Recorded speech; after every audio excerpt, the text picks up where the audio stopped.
Beirut में Israel के बम नहीं फटेंगे? क्या अब इजराइल में हिजबुल्लाह के रॉकेट नहीं गिरेंगे? हिजबुल्लाह क्या करेगा? इजराइल क्या करेगा? सीज फायर के पहले 48 घंटों में फैसला हो जाएगा। क्या सीज फायर करके इजराइल जीत गया या फिर हिजबुल्लाह ने इजराइल को हरा दिया? ये बात अगले 48 घंटे तय करेंगे कि इजराइल जीता या फिर हिजबुल्लाह।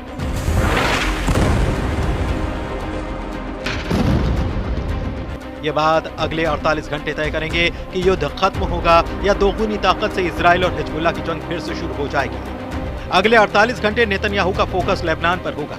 अगले 48 घंटे नईम कासिम की नजर इसी घड़ी पर होगी। लेबनान में जश्न मनाया जा रहा है। लोग उन इलाकों में लौट रहे हैं जिसे वो इजराइल की बमबारी के बाद छोड़कर चले गए थे। लेकिन इजराइल का मूड अलग है और यही वजह है कि बैरूत से लेकर तेल अवीव तक इस वक्त सीज फायर के बहुत बड़े दुश्मन भी पैदा हो चुके हैं और उनको पता है कि न इजराइल रुकेगा न हिजबुल्लाह। उत्तरी इलाके में मेटुला के मेयर डेविड अजुलाई ने कहा कि सीज फायर नहीं, नेतन्याहू का हिजबुल्लाह के सामने सरेंडर है।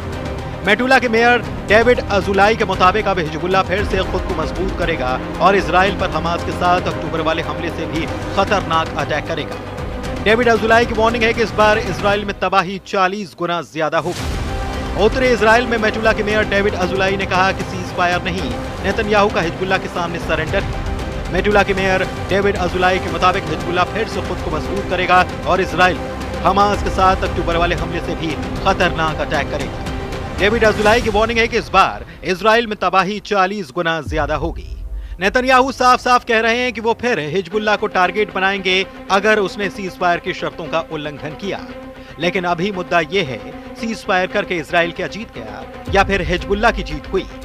सीज फायर होने के बाद उत्तरी इजराइल में भी लोग लौटने लगे हैं और दक्षिण लेबनान में भी लोगों की घर वापसी हो रही है। अमेरिका और यूरोप का प्रेशर काम आया है। हिजबुल्लाह और इजराइल दोनों युद्ध से पीछे हटे हैं। सीज फायर की शर्तें भी ऐसी हैं जिसमें दोनों पक्ष जीत का दावा नहीं कर सकते। नेतन्याहू ने ग्राउंड ऑपरेशन से लेकर हिजबुल्लाह की लीडरशिप पर बड़े बड़े दावे किए, लेकिन दूसरा सच ये भी कि इजराइल ने लेबनान की जमीन पर फौज उतारने से पहले युद्ध के कुछ लक्ष्य रखे थे जो उसने हासिल किए या नहीं, इस पर गौर करने की जरूरत है। हसन नसराल्लाह और हिजबुल्लाह के 20 से ज्यादा टॉप कमांडर मारे गए, लेकिन दूसरा सच ये भी कि हिजबुल्लाह की लीडरशिप अब भी कायम है। इजराइल ने दक्षिण लेबनान से हिजबुल्लाह के लड़ाकों को खत्म करने का इरादा किया, लेकिन 1 अक्टूबर को चलाए गए नेतन्याहू के ग्राउंड ऑपरेशन को हिजबुल्लाह ने कड़ी टक्कर दी। हिजबुल्लाह का दावा है कि उसने इजराइल के 110 से ज्यादा सैनिकों को मारा और पूरे युद्ध में उसने इजराइल की 60 से ज्यादा बख्तरबंद गाड़ियां या टैंक उड़ाए। इजराइल हजारों टन बम गिराकर हिजबुल्लाह के 80% रॉकेट खत्म करने का दावा किया, लेकिन सच ये है कि आखिरी दिन तक हिजबुल्लाह ने तेल अवीव तक रॉकेट दागे हैं। इजराइल में गजब पॉलिटिक्स चल रही है। उनके करीबी मंत्रियों से लेकर बड़ी तादाद में पब्लिक ये कह रही है कि सीज फायर की शर्तों पर तैयार होकर नेतन्याहू हिजबुल्लाह के खिलाफ हार मान ली और उन्होंने एक तरह से सरेंडर पर दस्तखत किए। नेतन्याहू के करीबी मंत्री कह चुके हैं कि हिजबुल्लाह के खिलाफ सीज फायर इजराइल की शिकस्त कही जाएगी, यानी कि 2006 में 1 महीने चले युद्ध में हिजबुल्लाह ने इजराइल को हराया और 2024 में 1 साल चले युद्ध के बाद इजराइल सीज फायर या फिर कहीं हार मानने पर राजी हो गई। इन बातों को लेकर नेतन्याहू इस वक्त अपने वॉर कैबिनेट में पूरी तरह घिर चुके हैं। नेतन्याहू अपने खिलाफ इंटरनेशनल क्रिमिनल कोर्ट की तरफ से जारी गिरफ्तारी वारंट को लेकर पहले से दबाव में हैं। एक तरफ इजराइल में गजब पॉलिटिक्स चल रही है तो वहीं नेतन्याहू के सामने 3 दुश्मन खड़े हैं जिनसे नेतन्याहू कैसे निपटेंगे इसका प्लान भी नेतन्याहू ने तैयार कर लिया है। पहला, अपने एक बड़े दुश्मन हिजबुल्लाह के साथ इजराइल ने सीज फायर वाली डील कर ली है। दूसरे बड़े दुश्मन हमास के साथ इजराइल अब भी गाजा में लड़ रहा है। तीसरे और सबसे बड़े दुश्मन ईरान को निपटाने का प्लान नेतन्याहू ने तैयार कर लिया है। अब ईरान को दूर रखते हुए इजराइल ने लेबनान और गाजा में मनमर्जी वाली बमबारी की है।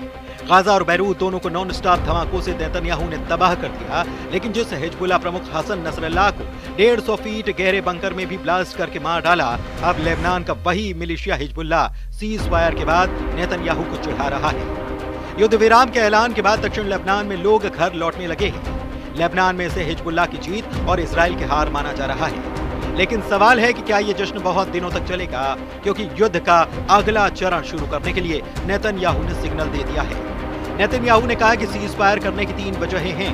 पहली वजह, अब इजराइल ईरान से टक्कर लेने पर फोकस करना चाहता है। दूसरी वजह, इजराइल की फौज को रिचार्ज होने की जरूरत है, गोले बारूद का स्टॉक भरने की जरूरत है।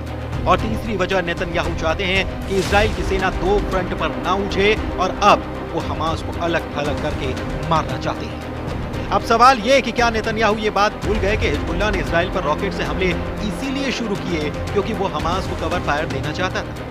अगर इजराइल ने गाजा में बमबारी तेज की और हिजबुल्लाह और इजराइल का सीज फायर कितने दिन या कहें कितने घंटों तक टिकेगा ये कहना मुश्किल है। नेतन्याहू के बड़े बड़े दावे अब तक हवाई साबित हुए हैं क्योंकि युद्ध न तो गाजा में खत्म हुआ और न ही हिजबुल्लाह के खिलाफ उनकी बमबारी ईरान समर्थित इस मिलिशिया को खत्म कर पाए। यही वजह है कि नेतन्याहू पर इस वक्त दबाव बहुत ज्यादा है। हिजबुल्लाह से युद्ध इजराइल के लिए दूसरा फ्रंट नहीं बल्कि बहुत बड़ी मुसीबत लेकर आया है। इजराइल का ग्राउंड ऑपरेशन वहां फेल हुआ और इसीलिए नेतन्याहू वो दरवाजा बंद करके अब दुश्मन का दूसरा दरवाजा खटखटाना चाहते हैं और उन्होंने अब पूरा फोकस ईरान पर कर लिया है। सवाल है कि क्या ईरान से निपटना इतना आसान होगा जबकि हिजबुल्लाह और हमास से लड़ते हुए इजराइल की सांसें फूल रही हैं। Bureau report, news 18।